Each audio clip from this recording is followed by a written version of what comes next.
Cümleten selamun aleyküm hanımlar. Diva Patik YouTube kanalıma hepiniz hoş geldiniz. Bugün birlikte çok güzel tek renk 5 şiş patik yapacağız. Ben patiğimde piyasada rahatlıkla bulabileceğiniz normal patiklik iplerden kullandım. Şişlerim 3 numara. Hemen modelimi de göstereceğim. İşte hanımlar, modelimiz bu şekilde. Çok kolay, çok şık, gösterişli bir model oldu. Patiğimizin kenarları bu şekilde, tabanımız böyle. Boğaz kısmında hanımlar haroşalı boğaz tekniği kullandım. Bot patik tarzında yapmak istedim. Bu patik benim elimin ölçülerine göre 37, 38 ve 39 numara ayaklar için uyumlu oldu. Hemen patiğimize başlayacağım hanımlar. Burun kısmından her zaman olduğu gibi 12 ilmek olarak başlıyorum. Bu şekilde 12 ilmeğimizi atıyoruz. 3, 4, 5, 6, 7, 8, 9, 10, 11 ve bir ilmek daha atıyorum. 12. 12 ilmeğimi attım. Geri dönüyorum. Geri döndüğümüzde bakın arka yüzdeyiz. Kenar ilmeğini örmeden alıyorum. Arka yüzde ilk sırada ilmeklerimi ters olarak örüyorum. Sırasıyla hanımlar ilmeklerimizi ilk sırada ters örüyoruz. Sonuncu ilmeğimi de yine ters ördüm. Geri dönüyorum, ön yüzdeyim. Şimdi tamamen düz örgü uygulaması yapacağız hanımlar. 5 şişede geçeceğiz. Kenar ilmeğini aldım. İkinci ilmeğim 3, 4, 5, 6. İlk 6 ilmeğimi ilk şişimle ördüm. Kalan 6 ilmeğimi de diğer şişimle örüyorum. 12 ilmeğimi 2 şişime eşit olarak paylaştırdım. Şimdi hiç geri dönmeden ilk başladığımız yerlerden 3. şişime ilmekler çıkaracağım. İlk ilmeğimi hemen şu kenardan bakın. Hemen şuradan ilmeğin iki kanadına birden girerek çıkarıyorum. Devamında ilmek çıkartabilmek için de hanımlar tığımdan yardım alacağım. Başlangıç yerlerine girerek ilmekler çıkarıyoruz ve şişimize takıyoruz. Başlangıç yerlerine ilmeğin iki kanadına birden giriyoruz hanımlar şu şekilde. Patik burnumuz böyle daha sağlam oluyor. Şu 4. ilmeğim, şu 5, şu da 6. ilmeğim. Şimdi bir 6 ilmek daha çıkaracağım. Onu da 4. şişime takacağım.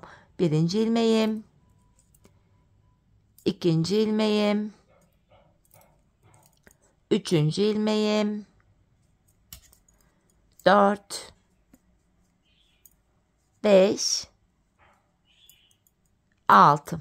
Böylece 4 şişimde de 6'şar ilmeğim oldu. 5. şişimi aldım, örmeye başlayacağım. Hanımlar bir sıra 4 şişimdeki ilmeklerimi de düz olarak örüyorum. 5 şiş patikte bir sıra dediğimiz olay şudur. 4 şişimizdeki ilmeklerimizi de örüp tamamlayınca bir sıra örmüş oluyoruz. 2. şişime geldim. Buradaki ilmeklerimi de yine düz örüyorum. 3. şişime geldim. Boşalan şişimiz ile sıradaki şişteki ilmekleri örüyoruz. 5 şiş patik burnu bu şekilde dolana dolana örülüyor.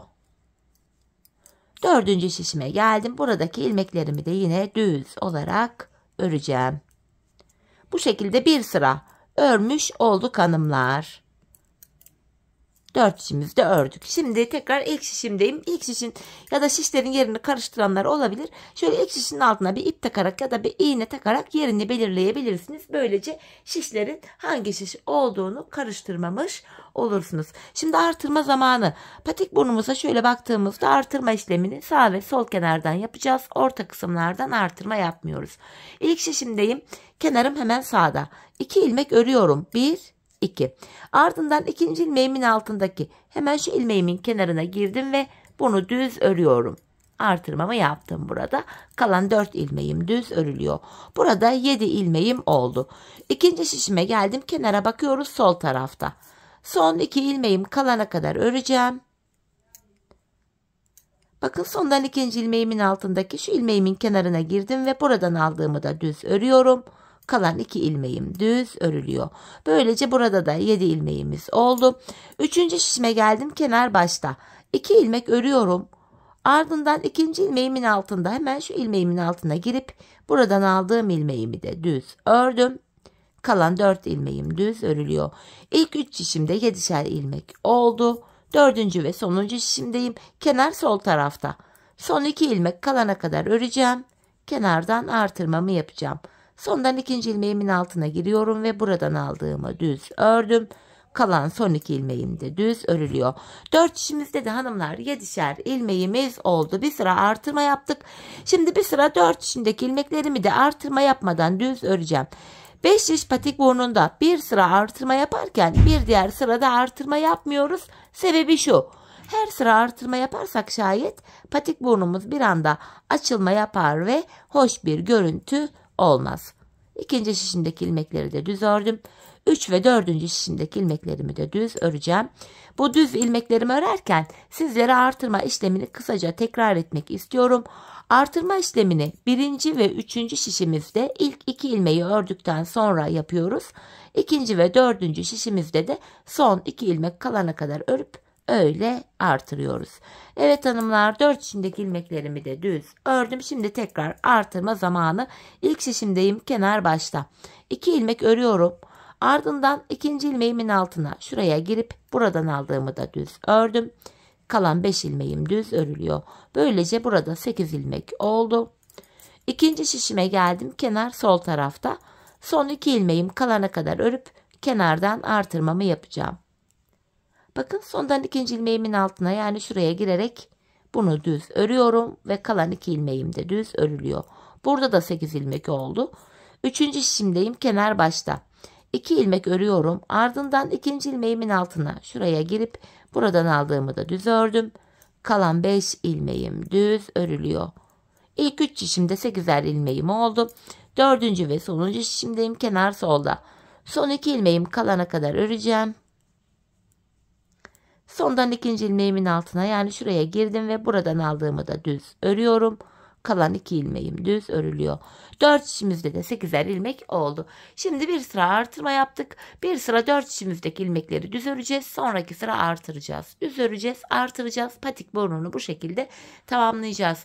Hanımlar, ben bu patiğimde her bir şişimde 14'er ilmeğim olana kadar artırmalarımı yaptım. Ardından modelime başladım. Şimdi hep birlikte her bir şişimizde 14'er ilmek olana kadar artıralım, gelelim. Ardından birlikte modelimize başlayalım. Evet hanımlar, ben her bir şişimde 14'er ilmeğim olana kadar artırmalarımı yaptım, geldim.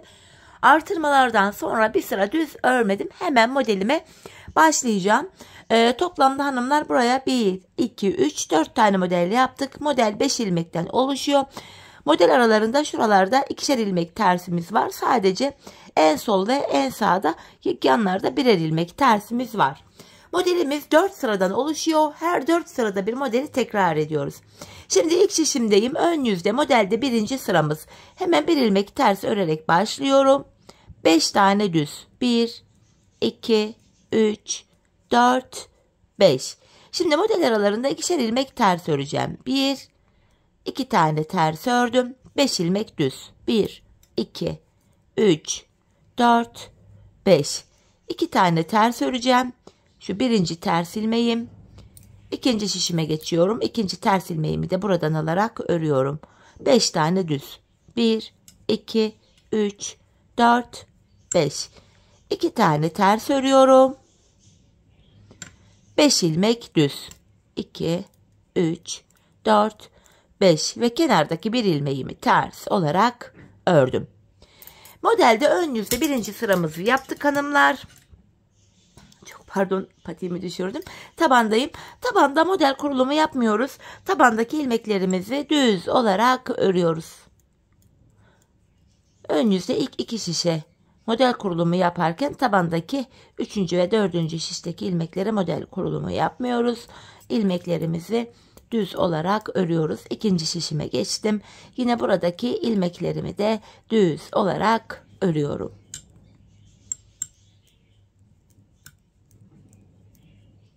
Bu şekilde. Şimdi tekrar ön yüzdeyim ve modelde 2. sıramız.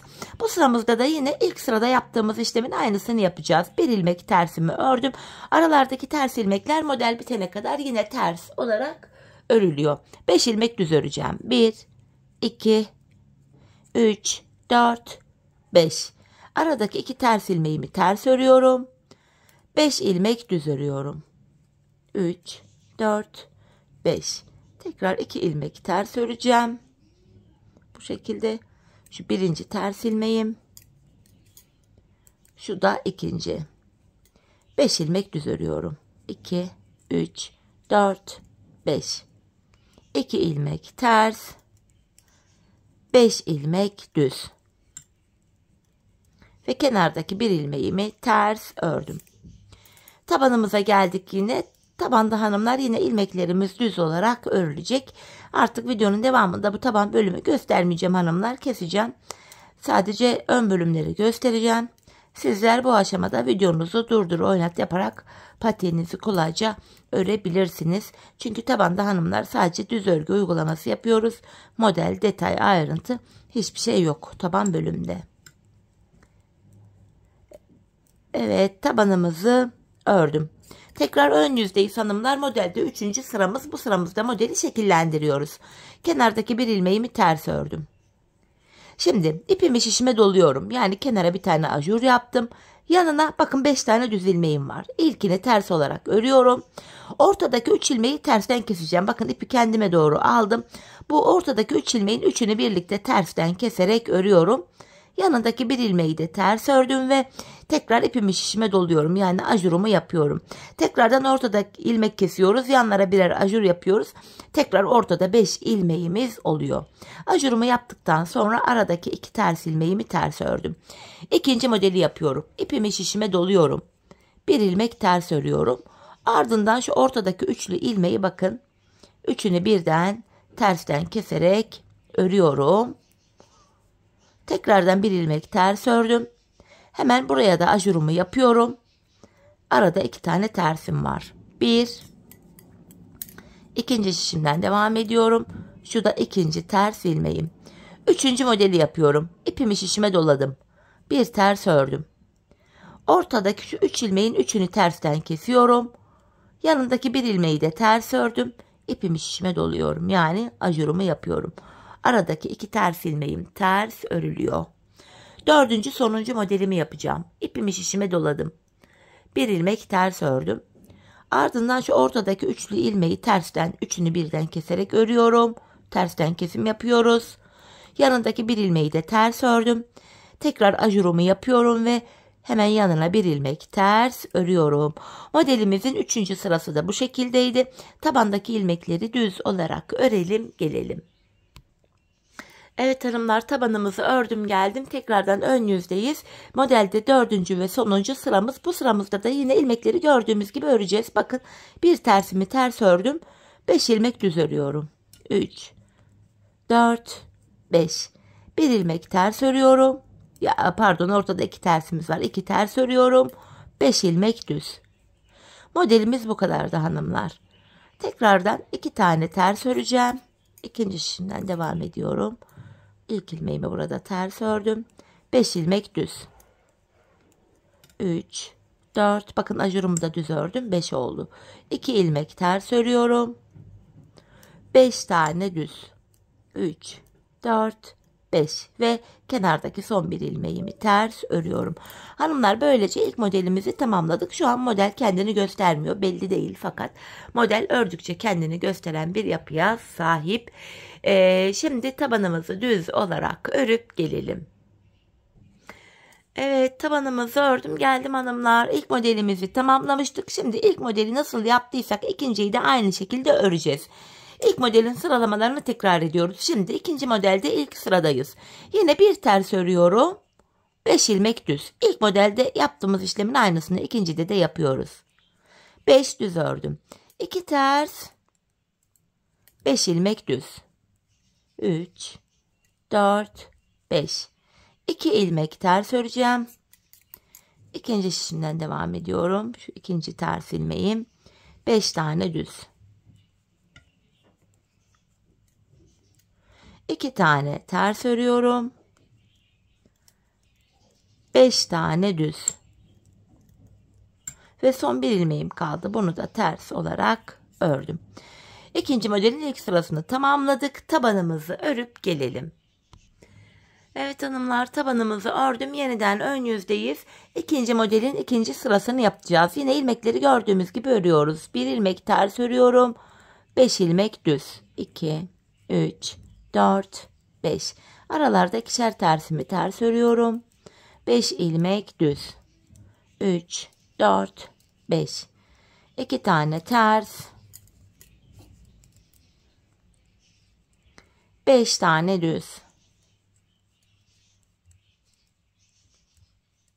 2 ters, 5 düz ve son bir ilmeğimi ters ördüm. İkinci sıramızda böylece yaptık. Şimdi tabanımızı düz olarak örelim. Ön yüzde buluşalım. Evet hanımlar, tabanımızı ördüm. Şimdi modelde ön yüzdeyiz ve 3. sıradayız. 3. sırada modelimizi şekillendiriyorduk. İlk modelde olduğu gibi kenara bir tersimi ördüm.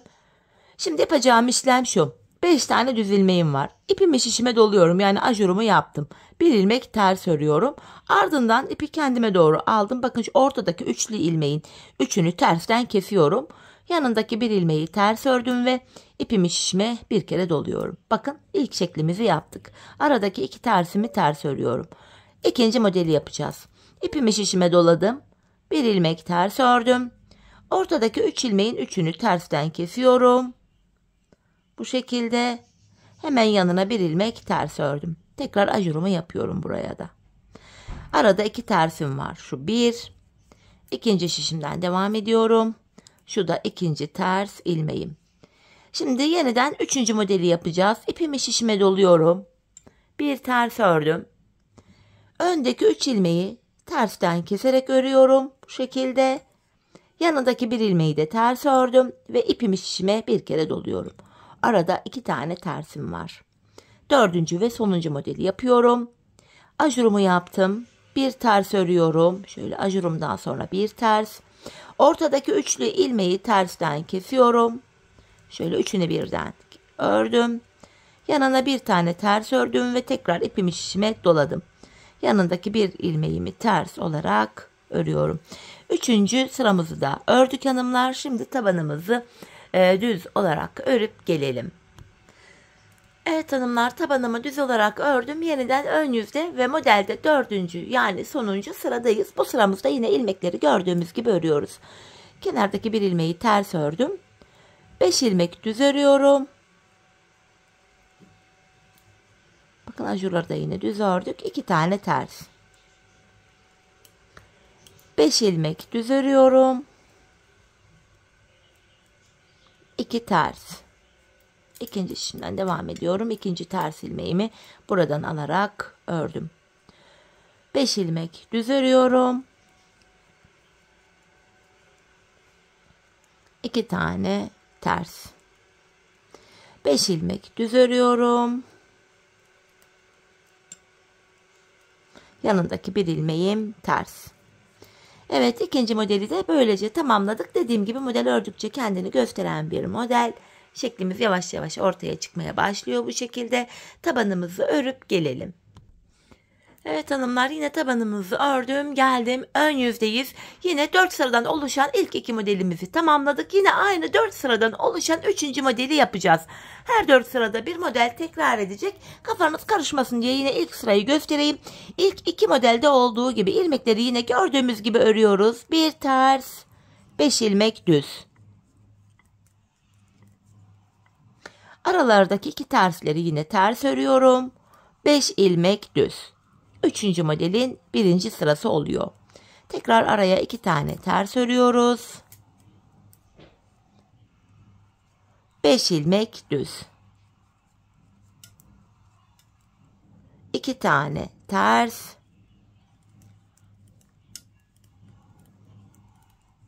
5 düz ve son bir ilmeğimi yine ters ördüm.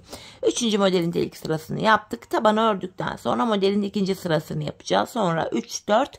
Böylece 3. model bitecek. 4. modele başlayacağız. Modelimiz bu şekilde devam edecek. Gördüğünüz gibi şekil yavaş yavaş kendini göstermeye başlıyor. Bu şekilde hanımlar, ben patiğimin ön bölümüne toplamda saymak istiyorum. Bakın şu şekilleri 1, 2, 3, 4, 5, 6, 7, 8, 9. Ben bu patiğime toplamda bu modelden 9 tane yaptım. 4 sıradan oluşan modelimizden toplamda 9 tane yaptım. Benim ölçülerime göre 9 model tam oldu. Dileyen bunu daha kısa da yapabilir, daha uzun da yapabilir. Artık ölçülerinize göre değişiklik gösterebilir.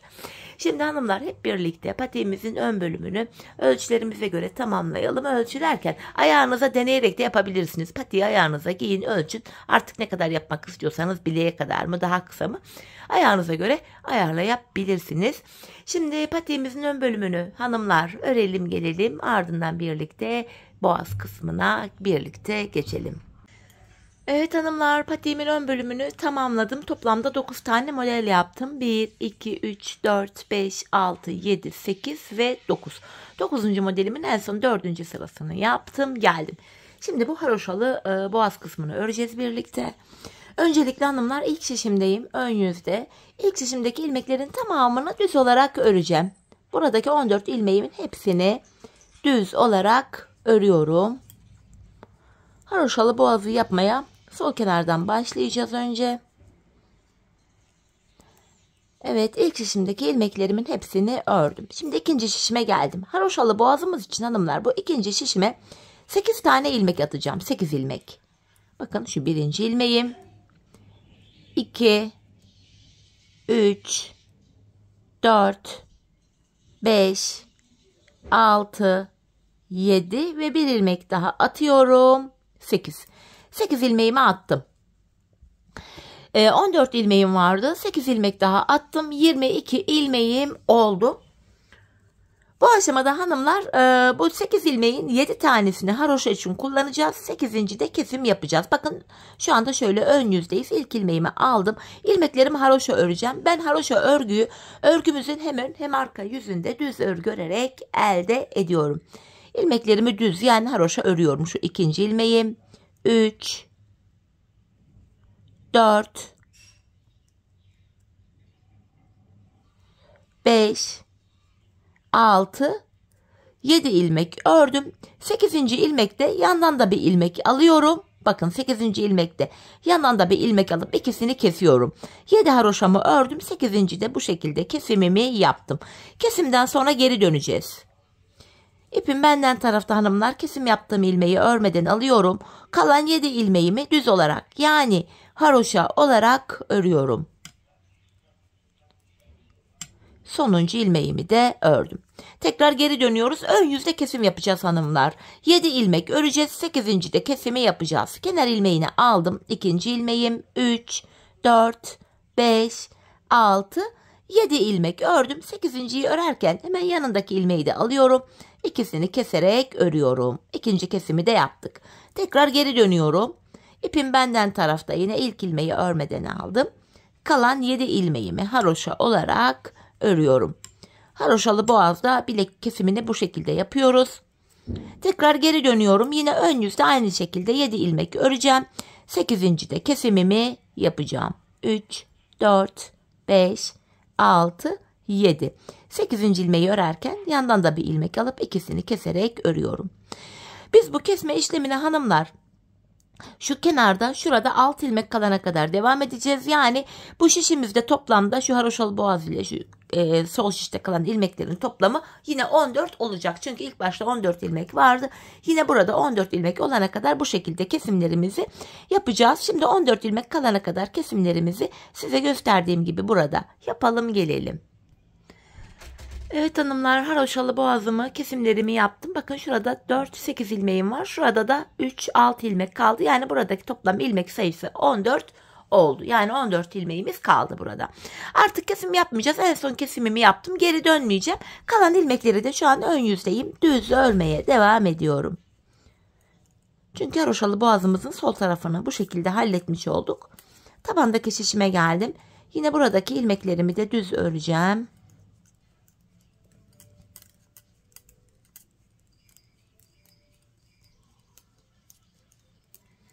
Tabandaki diğer şişime geçtim. Buradakileri de düz örüyorum.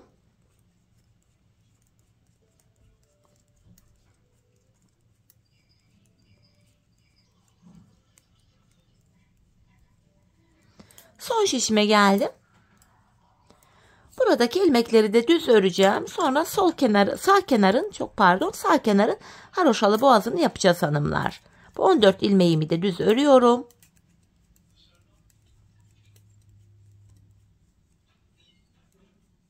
Sonuncu ilmeği de ördüm. Şimdi bu aşamada hanımlar, buraya tekrar 8 ilmek atarak yapabiliriz ama sonradan dikiş yapmak durumunda kalacağız. Bu nedenle dikişe gerek kalmasın diye bu 8 ilmek atmıştım. Oralardan ilmek çıkaracağız. Bakın ilk ilmeğimi şu ilmek içinden çıkaracağım.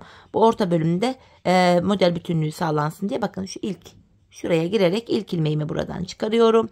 Buradan da toplamda 8 adet ilmek çıkaracağız. Hemen şöyle girip ilk ilmeğimi buradan şöyle çıkarıyorum. Bakın şu bir ilmek. Başlangıç yerlerine girerek ilmekler çıkaracağım buradan. Şu 2 ilmek. 3 ilmeğin 2 kanadına birden giriyorum. 4 5 6 7 ve şurada bakın son kenar ilmek yerine giriyorum yine ilmeğin 2 kanadına birden. Bir ilmek de buradan şöyle çıkarıyorum. 8. Buradan da hanımlar böylece 8 adet ilmeğimizi çıkarttık. Burada da 22 ilmek oldu. Sol kenarı yaparken ön yüzde kesim yapmıştık. Sağ kenarda arkadan kesim yapacağız. Şu kesim yerlerimiz düzgün dursun diye, böyle bütün olarak görünsün diye. Yine kenar ilmeğini örmeden alıyorum. 7 ilmek öreceğim. 8. de kesimi yapacağım. İkinci ilmeğim 3, 4, 5, 6, 7. 8. ilmekte hanımlar bakın şu ilmeğin yönü düzgün olmadığı için düzelttim. İpimi kendime doğru alıyorum. 8. ilmekte hemen yandan da bir ilmek aldım. Arka yüzde olduğum için buradaki 2 ilmeği tersten kesiyorum. Kesimden sonra geri döndüm. Yine ilk ilmeğimi şöyle örmeden alıyorum. Kalan 7 ilmeğimi haroşa olarak örüyorum hanımlar. Geri döndüm. Yine aynı işlemi yapacağım. 7 ilmek öreceğim. 8. de tersten keseceğim. Kenar ilmeği 1, 2, 3, 4, 5, 6, 7. 8. ilmekte yandan da bir ilmek alıp ikisini tersten kesiyorum. Yeniden geri döndüm. Ön yüzde ilmekleri normal öreceğiz. Sağ kenarda arka yüzde kesimimizi yapacağız. Yine 7 ilmeğimi haroşa ördüm. Tekrar şöyle sonuncu ilmeğimi de ördüm. Tekrar geri dönüyorum. Yine arka yüzdeyim. 7 ilmek öreceğim. 8. de kesimimi yapacağım. 4, 5, 6, 7. 8. ilmekte bakın hemen yandan da bir ilmek alıyorum. İkisini tersten kesiyorum. Yine burada da hanımlar diğer tarafta olduğu gibi şurada toplam 14 ilmek kalana kadar devam edeceğiz. Bu sağ kenarımızda bu şekilde oluşturacağız. Şimdi burada toplamda şu her iki şişte 14 ilmek kalana kadar kesimlerimizi yapalım gelelim. Evet hanımlar, buradaki kesimlerimi de yaptım geldim. Bakın 8 ilmek burada var. 6 ilmek de burada kaldı. İlmek sayısı toplam 14. Artık kesim yapmayacağımıza göre geri dönmeyeceğim. Burada kalan ilmekleri de şu an arka yüzdeyim. Ters örmeye devam edeceğim. Yine burada da 14 ilmeğimiz oldu. İlk baştaki ilmek sayısına döndük. Haroşalı boğazı tamamladık. Şimdi bir diğer şişime geçiyorum. Yine arka yüzdeyim. Buradaki ilmekleri de ters olarak öreceğim. Artık patiğimizin arka bölümünde bu şekilde devam edeceğiz. Bu bilek bölümüne kadar öreceğiz. Geri döneceğiz hanımlar. Öreceğiz, geri döneceğiz. Ön yüzdeysek eğer düz örgü, arka yüzdeysek de şu anda yaptığımız gibi ters örgü uygulaması yapacağız. Sadece kenarlarda 7'şer ilmek haroşamız var. Haroşa ilmeklerimizi haroşa olarak örmemiz gerekiyor. Patiğimizin haroşalı boğazı için 8 ilmek atmıştık. Bunun 7'sini haroşa olarak kullandık. 8.'yi de kesim ilmeği olarak kullanmıştık. Bu şekilde son şişime geldim. Burada da son 7 ilmek kalana kadar ilmekleri ters öreceğim. Son 7 ilmeğimi haroşa olduğu için düz öreceğim. Bu şekilde bakın son 7 ilmeğim kaldı. Bunlar haroşa. Haroşalarımı düz olarak örüyorum. Tekrar geri döndüm. Ön yüzdeyiz. Bu aşamada hanımlar artık bu şiş sayılarını da arkada azaltacağız. 3 şiş ile devam edeceğim. Nasıl yaptığımı da göstereyim.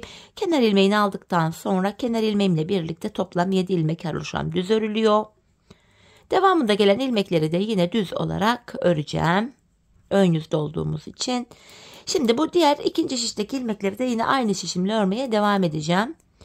Şiş sayılarını azaltacağız. Arka bölümü daha rahat örebilelim diye.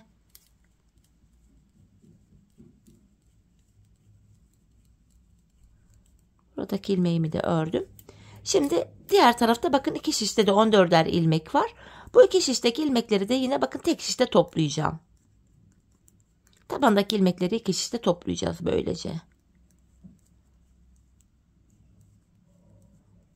Diğer şişteki ilmekleri de yine aynı şişimle örmeye devam edeceğim. Böylece arka bölümde 3 şiş ile devam edeceğiz. İlmeklerimi ördüm. Son 7 haroşa ilmeğimi de yine düz olarak örüyorum. Sonuncu ilmeği de ördüm. Bakın hanımlar, haroşalı boğazımızın duruşu. Şöyle. Çok temiz, şık bir görüntüsü var. Bot patik tarzını oluşturuyor. Patiğimizin arka bölümünü bu şekilde öreceğiz. Bilek ayrımına kadar ör, geri dön, ör, geri dön şeklinde yapacağız. Ben bu aşamada hanımlar şu ortadaki haroşa ilmek attığım yerden itibaren şu arka bölüme toplamda 18 diş, 18 sıra haroşa ördüm. Sizler bu aşamada patiğinizi örerken ayağınıza giyin. Her defasında bunu söylüyorum. Tekrar uyarıyorum. Çok önemli bir detay çünkü bu. Ayağınıza patiğinizi giyin hanımlar. Patiğinizin arka bölümünü bakın şu topuğunuzun şu kenarına gelene kadar örmek zorundasınız. Bu şekilde ayağınızı ölçerek yaparsanız tam sonuç, tam ölçü elde edersiniz. Patiğiniz ayağınıza tam olur. Şimdi orta bölümden itibaren kaç diş haroşam olmuş sayacağım. Bakın ilmek attığım yer şurada belli. Burada toplamda 1, 2, 3, 4, 5, 6, 7, 8 diş haroşam olmuş. Buraya 10 diş daha haroşa öreceğim. Benim ölçüme göre tam olacak. Şimdi hep birlikte patiğimizin arka bölümünü kendi ölçülerimize göre örelim, gelelim. Ardından buluşalım. Birlikte topuğumuzu keseceğiz. Evet hanımlar. Ben patiğimin şu arka bölümünü şurayı ördüm. 18 diş haroşa olacak şekilde. Bu aşamada hanımlar ön yüzden baktığımızda şu sol taraftaki şişime 24 ilmek ayırdım. Kalan ilmeklerin hepsini sağ şişime taktım. Topuk kesiminde bana kolaylık sağlasın diye. Şimdi topuğumuzu örmeye başlayacağız. Topuk bölümünde kenardaki 7 ilmek haroşamızı yine haroşa olarak öreceğiz. 7 ilmek haroşamı ördüm. Ön yüzdeyim. İlmeklerimi düz olarak ve sayarak örmeye devam edeceğim. 7 haroşamı örmüştüm. 8, 9, 10, 11, 12, 13, 14, 15, 16, 17, 18, 19, 20, 21, 22 ve 23 ilmeğimi ördüm. 24. ilmekte öndeki ikisini alıyorum. Birlikte keserek örüyorum. 23 ilmek ördüm. 24'te kesimimi yaptım. Zaten bu sol tarafa da 24 ilmek ayırmıştım. Topuğumuz için şu orta kısma baktığımızda burada da 7 ilmek kaldı. Bu 7 ilmek her seferinde birer birer kesilecek, eksilecek, bitecek ve böylece topuğumuz oluşacak. Şimdi yapacağımız işlem şu. Kesim yaptım, geri dönüyorum, arka yüzdeyim. İlk ilmeği örmeden aldım. Diğer ilmeklerimi sırasıyla arka yüzde ters olarak örüyorum. Sadece kenardaki son 7 haroşa ilmeğimi düz öreceğim. Son 7 ilmeğime geldim. Haroşalarımı düz olarak örüyorum. Tekrar geri dönüyoruz. Ön yüzdeyiz. Bir önceki sırada yaptığımız işlemin aynısını yapacağız. Yani ilk 23 ilmeğimizi normal öreceğiz. 24. ilmekte kesimi yapacağız. 7 haroşamı ördüm. Yine sayarak gideceğim. 8, 9, 10, 11, 12, 13, 14, 15, 16, 17, 18, 19, 20, 21, 22, 23. 24. ilmekte yandan da bir ilmek aldım. İkisini kesiyorum. İkinci kesimi yaptık. Bir önceki sırada arada 7 ilmek vardı. Şimdi baktığımızda bir ilmek eksildi. 6 ilmek kaldı. Şimdi geri döneceğiz hanımlar. Arka yüzde ilmekleri öreceğiz. Ön yüzde yine 23 örüp 24'te kesimi yapacağız. Ve biz bu kesme işlemine şu arada kalan son 6 ilmek bitene kadar devam edeceğiz. Şimdi topuğumuzu hep birlikte sizlere anlattığım gibi örelim, gelelim.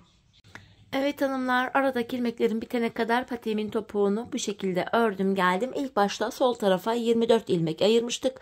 Kesimlerden sonra sağ şişimde de 24 ilmeğim kaldı. Yani her iki şişimizdeki ilmek sayıları da birbirine eşit. Bu aşamada patiğimin düz tarafı içeride, ters tarafı da dışarıda olacak şekilde ikiye katlıyorum. Ben tığ ile kolay kesim yapabildiğim için elime tığımı aldım. İlk kesimim şöyle.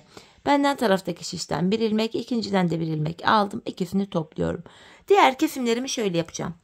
Benden taraftaki şişten bir ilmek, ikinciden de bir ilmek aldım. İkinciyi ilkinin içinden geçirip tığımdaki ilmekleri topluyorum. Benden taraftaki şişten bir ilmek, ikinciden de bir ilmek aldım. İkinciyi ilkinin içinden geçirdim. Tığımdaki ilmekleri topluyorum. Karşılıklı olarak şişlerimizden birer tane ilmek alıyoruz ve ikinci şişten aldığımız ilmeği ilk şişten aldığımız ilmeğin içinden geçiriyoruz. Tığımızdaki ilmeklerimizi topluyoruz. Her iki şişteki ilmek sayıları da birbirine eşit olduğu için kesim sonunda ilmeklerimiz aynı anda bitecek. Ve her iki patiğimizin topuğu da aynı yöne, aynı şekilde, aynı sayılarla kesiliyor hanımlar. Kalan ilmekleri de aynı şekilde keselim gelelim. İlmeklerimi kestim geldim. Son birer ilmeğim kaldı. Bunu da şöyle yapacağız. Benden taraftaki ilmeğimi alıyorum tığıma. Sonra diğer şimdiki ilmeğimi de tığıma aldım. Tığımda 3 ilmek var. Üçünü birden topluyorum. Buraya 2 tane sıkı bir zincir çekip ipimi kesiyorum. Patiğimizi tamamladık. Sonrasında hemen şu ipimi arkaya gizleyerek, düğümleyerek gizliyorum bu şekilde.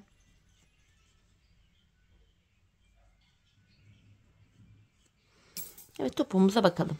İşte hanımlar, patiğimizin topuğu bu şekilde. Ayağı giyince şöyle duruyor. İzi bile belli değil. Gördüğünüz gibi çok şık, temiz bir görüntüsü oluyor bu tarz topukların. Evet, patiğimizi böylece tamamladım. Şimdi hemen manken ayağıma giydireceğim. Ayağımızda da görelim.